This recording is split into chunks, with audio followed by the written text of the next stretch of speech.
চুক্তিতে বিয়ের জন্য বাংলাদেশ থেকে পাত্র নেওয়ার ঘোষণা দিয়েছে এই দেশটি। শুধু তাই নয়, রেস্টুরেন্ট সহ বিভিন্ন কাজের ব্যবস্থা করে দেবে। এই দেশের কর্মসংস্থানের সাথে থাকবে মোটা অঙ্কের বেতন। যারা চুক্তিতে বিয়ে করবে তাদের বছরে দেওয়া হবে ৫ লক্ষ টাকা এবং প্রতিটি সন্তানের জন্য দেওয়া হবে আরও ৫ লক্ষ টাকা ভাতা।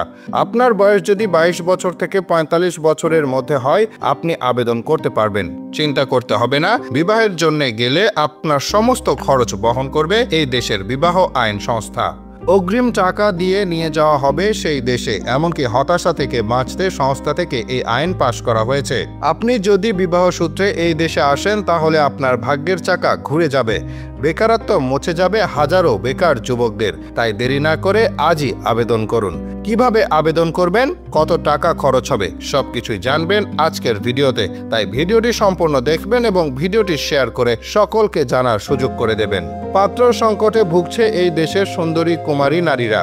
এছাড়াও যদি আপনি এই দেশের ডিভোর্সি নারীদের বিয়ে করেন, আপনাকে দেওয়া হবে চাকরি ও মোটা অঙ্কের বেতন। পাত্র সংকটের জন্য এর আগে ভাড়ায় বিভিন্ন দেশ থেকে পুরুষদের আনা হতো এবং ৫ বছর চুক্তির পর ৪০ লাখ দিয়ে আবারও দেশে পাঠিয়ে দেওয়া হতো।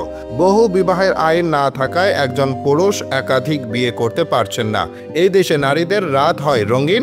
রাস্তার পাশে বসে মজা জমায় মেয়েরা। রাস্তার পাশে সারি সারি দল বেঁধে ভালোবাসার মানুষের অপেক্ষায় থাকে এইসব মেয়েরা। আপনি যদি এই দেশে স্থায়ীভাবে বসবাস করতে চান এবং নাগরিকত্ব পেতে চান, তাহলে অবশ্যই আপনাকে এই দেশে বিয়ে করতে হবে। এদেশের মেয়েরা চায় গরিব ঘরের ছেলেদের, যারা তাদের কথায় উঠবে বসবে এবং আদর সোহাগ ভালোবাসা দেবে। এক কথায়, আপনি যদি ঘর জামাই হয়ে থাকতে পারেন তাহলে অবশ্যই আপনাকে তারা বেছে নেবে।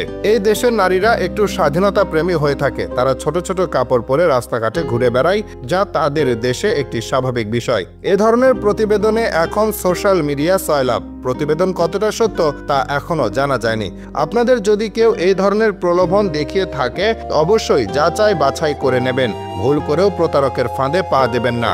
এরকম হাজারো প্রতিবেদন আপনি অনলাইনে পেয়ে যাবেন, কিন্তু সত্যতা যাচাই করা আপনারই দায়িত্ব ও কর্তব্য।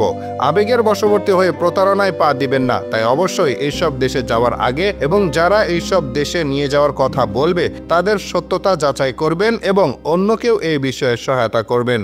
আমাদের সবার একটি স্বপ্ন ইতালি ভ্রমণ করা অথবা সেখানে স্থায়ীভাবে বসবাস করা। চাকরি করার উদ্দেশ্যে যারা ইতালি পাড়ি জমাতে চান, তাদের জন্য একটি সোনালী সময় অপেক্ষা করছে। দীর্ঘ 10 বছর অপেক্ষা করার পর অবশেষে 2022 সাল থেকে ইতালিতে পুনরায় বাংলাদেশের নাগরিকদের শ্রমিক হিসেবে গ্রহণ করা হচ্ছে। এই সঠিক সময়ে ইউরোপে একটি নিজের ঠিকানা তৈরি করে নেওয়া জরুরি। ইতিমধ্যে চলতি বছরের জন্য ইতালিতে 3 বছর মেয়াদী স্পন্সর্ড ভিসার অনলাইন আবেদন শুরু হয়েছে।